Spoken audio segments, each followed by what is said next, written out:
1절부터 3절이 되겠습니다. 신약성경 5쪽에 있고요. 우리 3절 말씀인데 한 목소리로 함께 읽도록 하겠습니다. 함께 읽겠습니다. 예수께서 우리를 모시고 산에 올라가 앉으시니 제자들이 나온지라. 입을 열어 가르쳐 이르시되 심령이 가난한 자는 복이 있나니 천국이 그들의 것이미요. 아멘. 오늘 읽은 말씀을 가지고 심령이 가난한 자의 복이라는 제목으로 하나님이 주신 은혜를 나누겠습니다. 2026년도 국례배 참석 운동을 하면서 우리가 마태복음을 공부하고 있어요. 아마 국례배 참석 운동 시작하면서 여러분들도 눈치채셨겠지만 주일날 오전, 주일 오후, 수요 예배 우리 교육자들이 설교할 때 우리 마태복음만 설교하자. 그래서 마태복음만 설교하고 있어요. 알고 계시죠? 이번 주 수요일은 어디 할까요? 마태복음이에요. 다음 주 주일날은 어디 할까요? 예, 언제까지 할까요? 6월 7일까지. 이 산상수는 저와 여러분들에게 되게 친숙하고 우리가 많이 읽고 또 이렇게 암송도 하고 이제 그런 말씀이에요. 저도 수없이 많이 이 마태복음 5장 말씀을 읽고 설교도 했는데 이번에 설교하면서 문득 이런 생각이 들었어요. 예수님께서 복에 대한 말씀을 하시면서 8가지를 말씀하셨을까? 5복도 있고 7복도 있고 10복도 있는데 왜 8가지를 말씀하셨을까?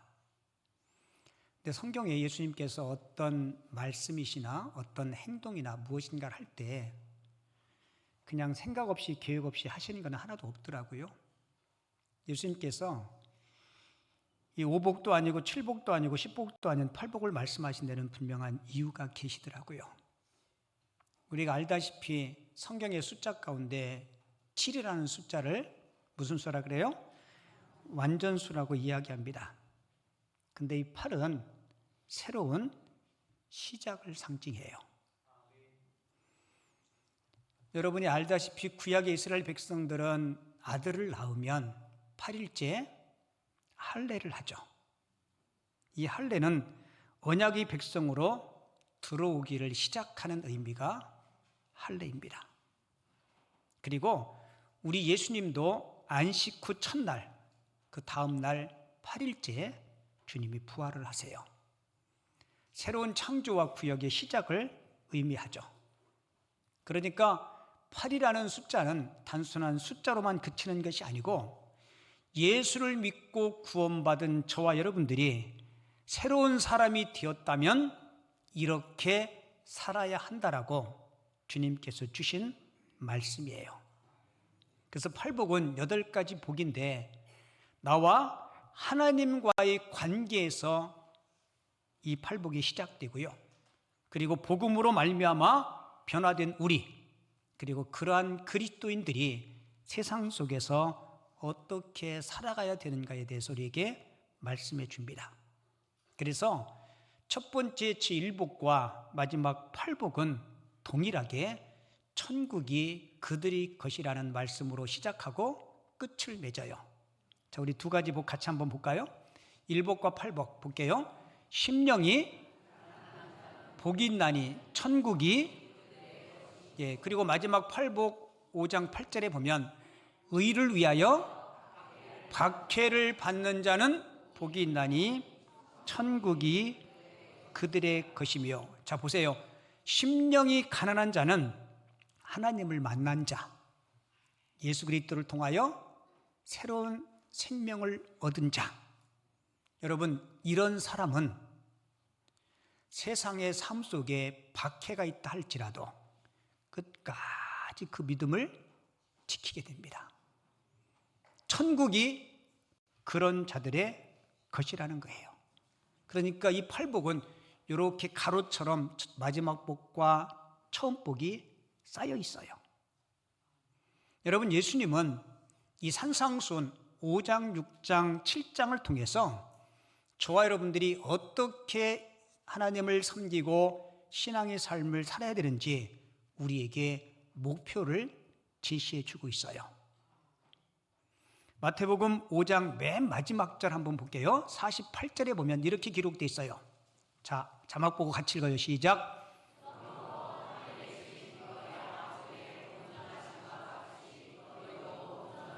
하늘에 계신 너희 아버지의 온전하심 같이 너희도 아멘이신가요? 그 아멘이라는 말이 그렇게 할 수 있다는 이야기예요? 아니면 그렇게 하고 싶다는 이야기예요? 마태복음 5장을 읽다 보면 우리 예수님이 이렇게 말씀해요. 내 원수가 내 마음에 안 드는 사람이, 보기만 해도 토 나오는 사람이 오리를 함께 가려 하면, 그봐 여러분들 분명히 알고 있잖아요. 심리도 함께 동행하라. 내 오른쪽 뺨따기를 때리면, 보통 사람들이요 오른손잡이가 많아요. 오른손잡이가 상대편 앞에 있는 사람들이 오른쪽 뺨을 치려면 어떻게 때려야 되는지 알아요? 자, 옆 사람하고 실험 한번 해보겠습니다. 상대방 오른쪽 뺨을 치려면 오른손잡이가 이렇게 때리진 않아요. 이렇게 때려요.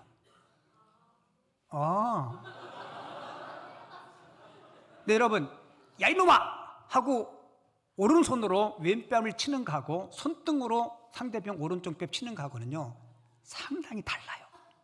달라요, 안 달라요? 어떻게 맞는 게 기분 좋을까요? 안 맞는 게 기분 좋죠. 그런데 손등으로 맞는 것보다 손바닥으로 야 이 녀석아! 이게 훨씬 덜 기분 나빠. 손등으로 때리는 건요 굉장히 상대방을 모멸하는 거예요. 그러니까 내 오른뺨을 치거든 왼뺨도 돌려대라. 여러분 그렇게 할 수 있겠어요? 가만히 계셔요. 뭘 그걸 또 대답하셔.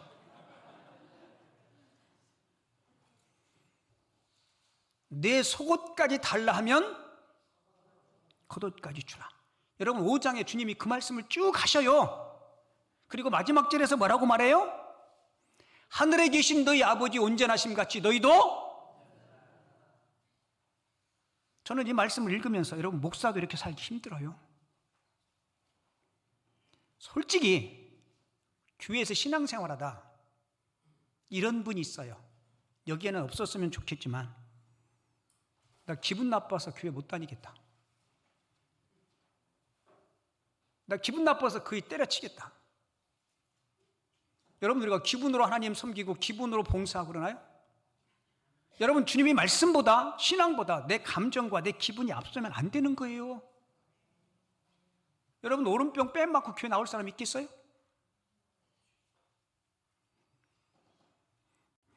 하늘에 계신 너희 아버지 온전하신 같이 너희도 온전하라. 여러분 주님은 예수 믿고 구원받은 우리들이 이렇게 말씀 그대로 못 살 줄 아셨을까요? 몰랐을까요? 충분히 아실 거예요. 예수 믿고 구원받았지만 아직도 우리 안에는 죄성이 있어요. 근데 주님이 왜 이렇게 어려운 말씀을 우리에게 하실까? 여러분 이 말씀은 아버지 온전하심을 기준 삼고 그리고 그 방향을 향해서 살아가라는 주님의 초청이십니다. 우리에게 주님의 그 거룩한 목표를 제시해 줄 거예요. 여러분 목적과 목표 없이 우리가 신앙생활하면 우리는 절대로 성숙할 수 없습니다. 여러분 팔복은 완성된 사람의 모습이 아니고 하나님 나라를 살아가는 삶의 여정을 우리에게 소개해 주는 거예요. 그러니까 저도 여러분들도 누가 뺨때기 때리진 않지만 조금 속상하고 기분 상하더라도 우리 주님이라면 어떡할까 한번 생각해보고 말씀편에 설 수 있는 그런 결단력과 신앙의 용기를 저와 여러분들이 꼭 가졌으면 좋겠습니다. 여러분 그래야 우리가 주님을 닮을 수 있어요. 그렇지 않으면 명목상 그리스도인밖에 되지 않아요. 예수님이 이 산상설교, 너무 보물과 같은 말씀이라서 산상보훈이라 그래요. 이 설교를 누구에게 해요? 오늘 본문 1절, 2절 보세요. 이 산상수훈의 굉장히 중요한 대목인데요. 예수께서 누구를 봐요? 무리를 보시고 산에 올라가 앉으시니 누가 나와요? 입을 열어 가르쳐 이르시되. 자, 많은 무리를 보셨어요? 그리고 주님은 산에 올라가셨어요? 근데 주님의 말씀을 듣기 위해서 가까이 나온 사람은 누구예요? 제자들이에요. 그 제자들을 향해서 주님께서 입을 열어 가르치기 시작하십니다. 그러니까 직접적인 대상은 예수를 믿고 주님을 따르는 주님의 제자들. 간접적인 청중은 누구예요? 무리들이에요, 무리들. 여러분, 무리를 보셨지만 직접 주님께서 가르치신 사람은 가까이 나온 제자들이에요. 여러분, 무리입니까? 제자입니까? 맞아요. 우리는 주님을 따르는 제자입니다. 주님이 오늘 이 시간에 저와 여러분들에게 주시는 생명의 말씀이에요. 산상수훈은 단순한 대중적인 설교가 아닙니다. 이미 예수를 믿고 구원받은 제자들, 그들에게 하나님 나라 백성의 삶의 기준은 이것이다. 그리고 이것을 목표로 너희들이 좀 닮아갔으면 좋겠다.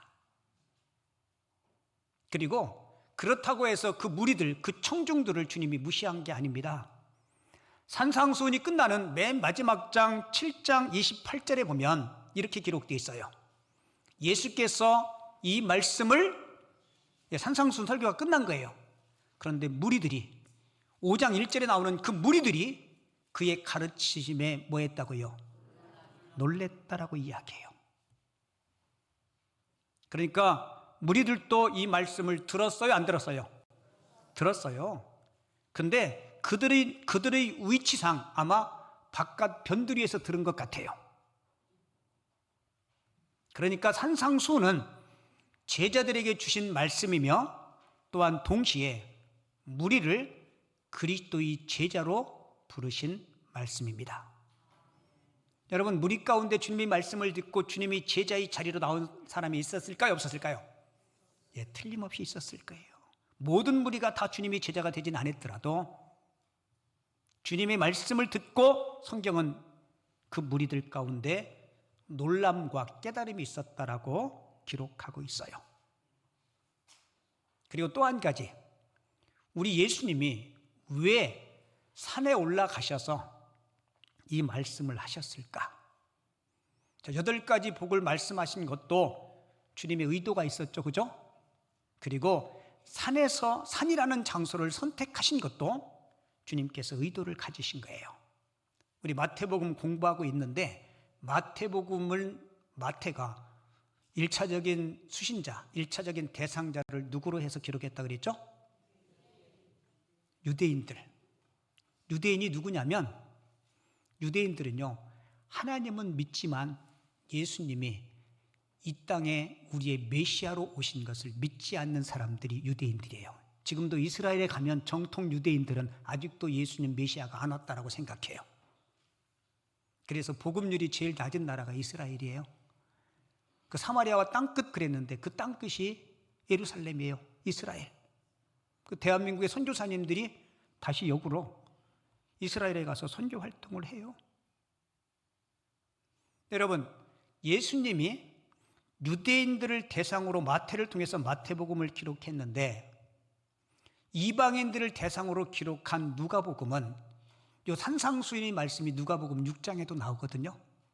그런데 누가복음은 평지 설교로 기록되어 있어요. 왜요? 대상이 유대인들이 아니고 이방인들. 그러니까 예수님이 그들과 똑같은 눈높이에서 낮은 자로 이 땅에 오셨다는 것을 보여주기 위해서. 여러분 생각해 보세요. 이 산은 단순한 장소를 의미하는 게 아닙니다. 유대인들이 가장 존중하는 성경책이 모세오경이에요. 그래서 마태복음은 모세오경의 형식을 빌어서 기록되었다라고 제가 여러분들에게 말씀드렸죠. 그리고 구약에서 이 산은 하나님의 계시의 자리예요. 모세가 십계명을 어디서 받아요? 시내산에서 받습니다. 그러니까 예수님은 이 산에서 새로운 율법, 하나님 나라의 삶, 산상수훈을 선포하신 거예요. 모세가 하나님의 계명을 시내산에서 받았듯이 나는 이 산에서 완성된 하나님 나라 백성들의 삶을 선포한다.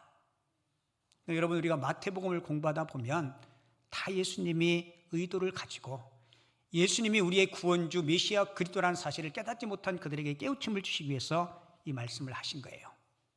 그 예수님께서 산상수훈을 하실 때 서서 하셨어요? 앉아서 하셨어요?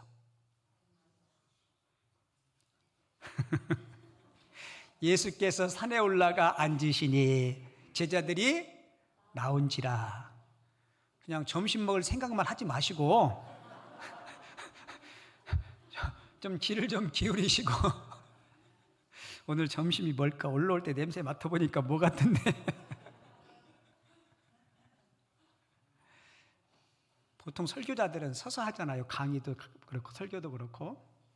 예수님께서 앉으신 이유는 그 당시에 랍비들은요 앉아서 가르쳤는데 그들이 앉아서 가르친 이유는 권위 있는 교사의 자세. 그러니까 예수님의 가르침은 단순히 어떠한 강연이 아니고 권위 있는 하나님께서 주신 그 권위를 가지고 지금 이 설교를 하신다는 사실을 그 모습을 통해서 보여주신 거예요. 여러분, 팔복의 첫 번째 복이 뭐예요? 자, 오늘 3절 말씀인데요. 같이 읽을게요. 시작.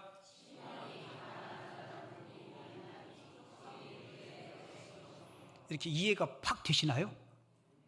제가 바꿔서 읽어볼게요. 심령이 부요한 자는 복이 있나니. 마음의 평안이 가득하고 심령이 부요한 자. 이러면 훨씬 이해가 빨라져요. 근데 가난한 자가 복이 있대. 솔직히 물리적이고 경제적인 가난도 좋아할 사람은 아무도 없어요. 가난은 다 싫어합니다. 가난을 좋아하는 사람은 아무도 없어요. 세상에서 가장 서러운 게요, 가난해서 먹을 게 없는 배고픈 서름이래요.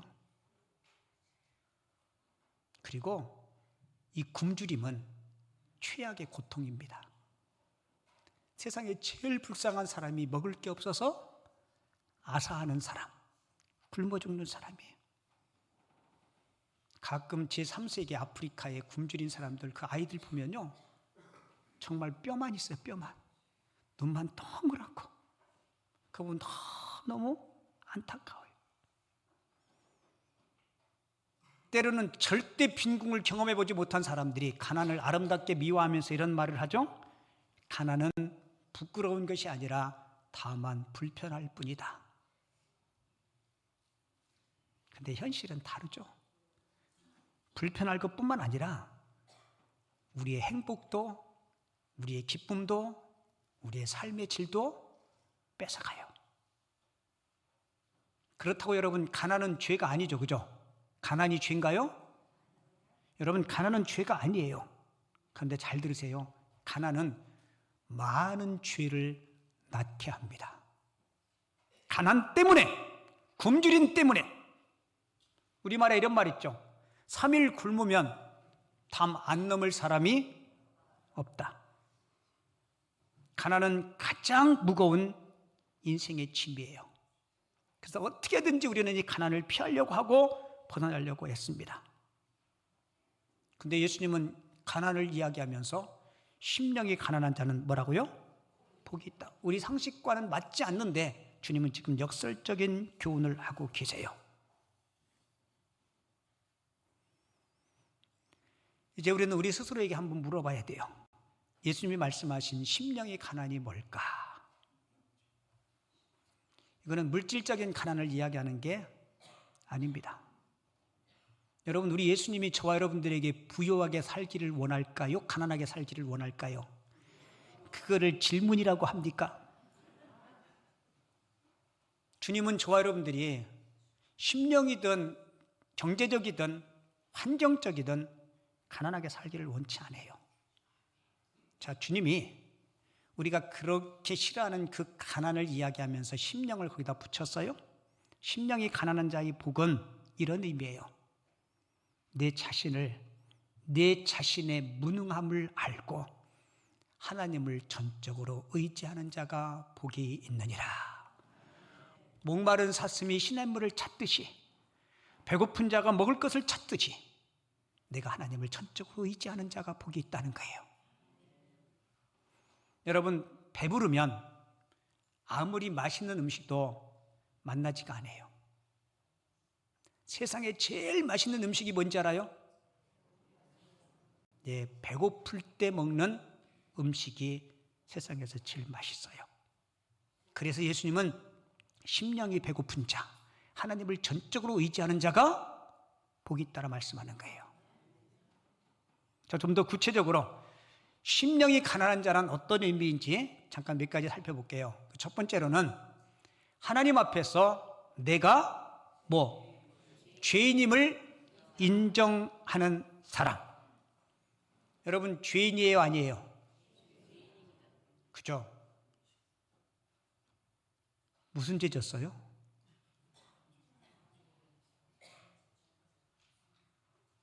생각으로 지은 죄, 말로 지은 죄. 제가 지금까지 강의도 많이 하고 설교도 많이 했는데 제일 힘들었던 강의 중에 하나가 교도소에서 했던 강의. 영등포 교도소에서 수감자들을 대상으로 그 교도소에서 아버지 학교를 열었는데요. 저한테 강의를 해달라는 거예요. 제가 네 번째 강의, 그때 강의 주제가 아버지의 영성이었어요. 영성은 신앙과 관련되어 있는 거고 강의 끝나고는 그분들 예수 믿으라고 콜링하는 시간이 있었어요. 근데 그 강의를 맡고 되게 많이 힘들었어요. 준비하는데. 왜요? 그런 경험이 없었거든요. 거기 있는 분들은 다 누구예요? 여러분들과 똑같은 죄인. 저와 똑같은 죄인. 근데 실제적으로 법적으로 판결을 받고 수감 중인 사람들 갔는데 한 60명 정도가 체육관에 이렇게 앉아 있었어요. 근데 보통 강의할 때요, 처음에 한 30초, 1분 30초 이내에 청중을 사로잡지 않으면 강의 전달하는 게 힘들어요. 근데 그날 그 사람들이 죄인이라는 사실을 제가 깨우쳐줘야 돼요. 영적으로, 실제적으로. 근데 제가 첫부터 여러분들은 죄인입니다. 그럼 여러분들처럼 아멘 할 것 같아요? 그래서 제가 하나님 앞에 기도하면서 지혜를 구했더니 하나님께서 지혜를 주셨어요. 여러분, 앞에 서 있는 전 직업이 목사입니다. 목사에는 죄가 있을까요, 없을까요? 그 사람들이 뭐라고 대답할까요? 그 사람들이 이렇게 하겠어요. 여기도 있어요. 뭔 얘기인지 못 알아들어요? 여기도 있대요. 누가요? 목사가 사기치고 여기 들어와 있대. 이제 알아들었어요? 뭔 얘기인지? 누구예요? 제가 안 물어봤어요. 아마 가짜 목사겠죠. 여러분, 앞에 서 있는 제가 목사인데 저도 하나님 앞에 죄인입니다. 그리고 밖에 자유롭게 활동하는 사람들도 하나님 앞에 다 죄인이에요. 차이점이 있다면 여러분들은 들킨 죄인이고 밖에 있는 사람들은 안 들킨 죄인입니다. 그랬더니 맞대. 여러분들은 들킨 죄인이에요? 안 들킨 죄인이에요?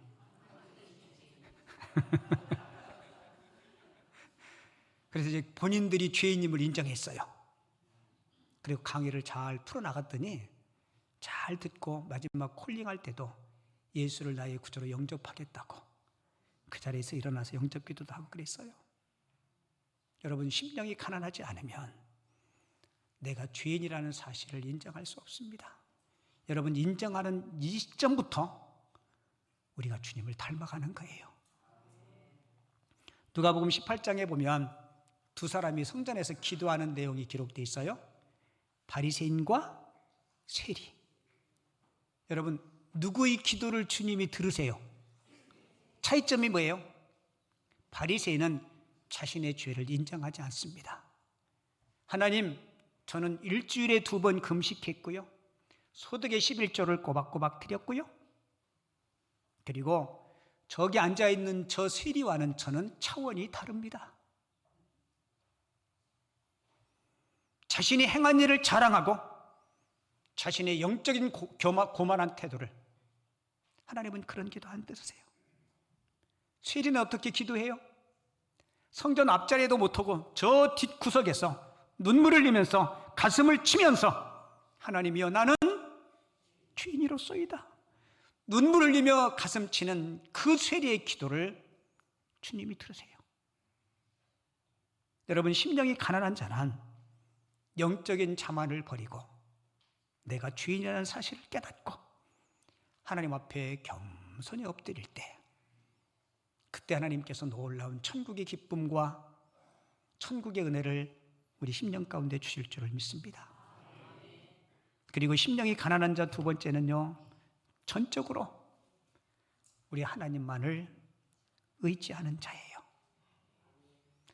뭐 전부 다 그런 것은 아니지만 명예가 높고 권력이 있고 많이 가진 부자들, 이런 사람들이 예수 믿기가 참 어려워요.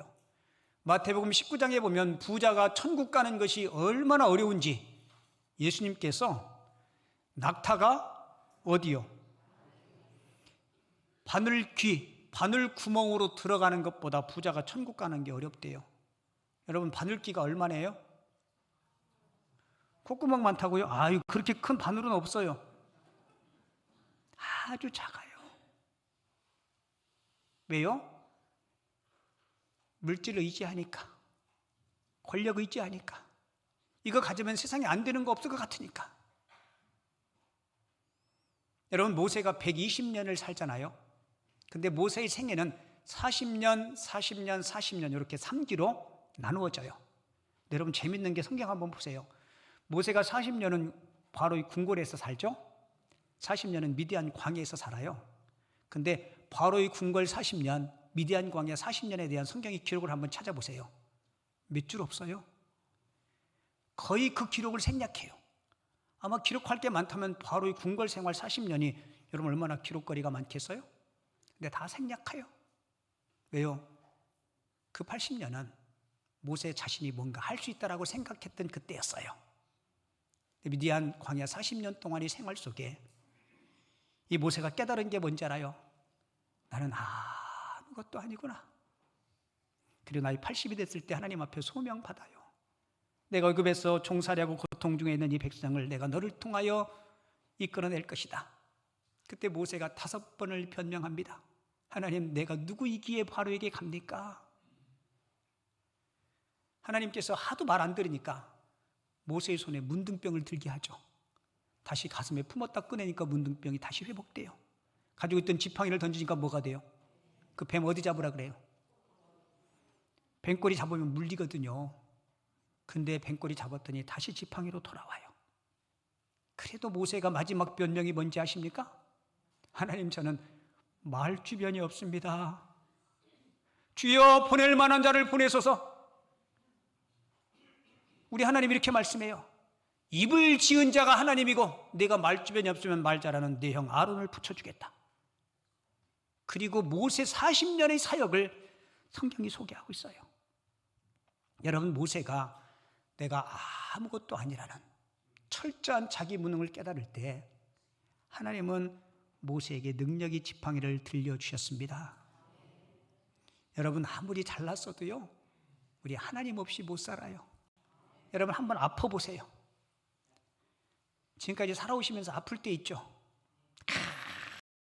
찢어질 것 같은 그 막 배를 붙잡고 켜놓고 뭐라고 기도해요? 살려주시면, 이 얘기 꼭 하더라고. 제가 목회하면서 그런 경험 많았는데, 전 진짜 그 사람 죽을 줄 알았어요. 교통사고 났는데 안 빼놓고, 안 다친 데 빼놓고 다 다쳤어. 정확한 진단이야. 팔다리를요 다 묶어놨어요. 눈만 빠끔빠끔 뜨는데 다 부서졌어, 뼈마디가. 저는 의사가 아닌데도 보니까 죽을 것 같더라고요. 그래서 이렇게 기도했어요. 하나님, 제가 보기에는 죽을 것 같은데, 솔직히 의사가 보기도 살 가능성이 없는데, 근데 그분이요, 이래봐도 집사예요. 근데 집사가 아니고 그럴 땐 뭐라고 불러요? 잡사. 근데 그분이 기도했어요. 하나님, 저 살려주시면. 맨날 주일날 빼먹고 낚시터만 갔는데 주일 성수 잘하고 뭐 해주시면. 근데 참 놀라운 게 살아났어. 자기 아니라고 아멘도 안 하시는데 살아났다니까요. 6개월 지나고요, 목발 짚고 교회에 오셨어. 깜짝 놀라서 내가 가서 기도는 했지만 살아나가지고 교회 와서 살았고. 근데 제가 실망했어요. 그분 때문에. 사지 멀쩡하고 활동하더니 6개월 1년 동안 신앙생활 잘하더니 가끔 빠져. 어디 갔을까요? 제가 그랬어요. 낚시에 빠지면 낚시터에 빠져 죽을 수 있으니까 조심하시라고. 그래도 그게 잘 안 되더라고요. 여러분, 우리가 철저히 나 자신을 비워야 돼요. 그래서 심령이 가난한 자는 자신을 비우는 자입니다. 이게 세 번째 교훈이에요. 같이 해볼까요? 심령이 가난한 자란 자신을 비우는 자입니다. 맞죠? 여러분, 천국은 우리가 죽어서 가는 영원한 나라이기도 하지만 천국은 하나님의 주권, 그분의 행사가 이루어지는 곳이 천국이에요.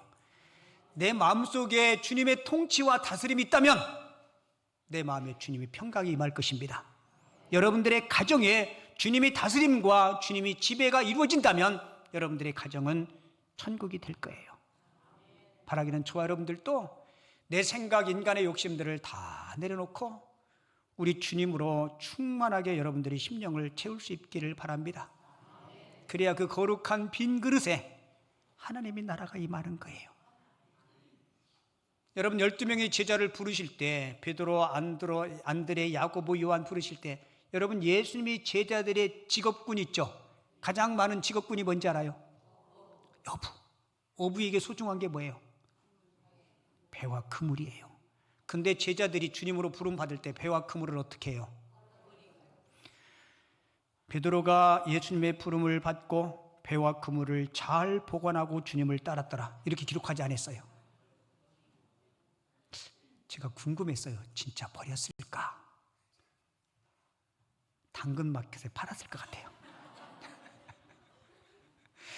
여러분, 성령이 버렸다고 표현하는 이유가 뭐예요? 여러분, 내 마음을 비우지 않으면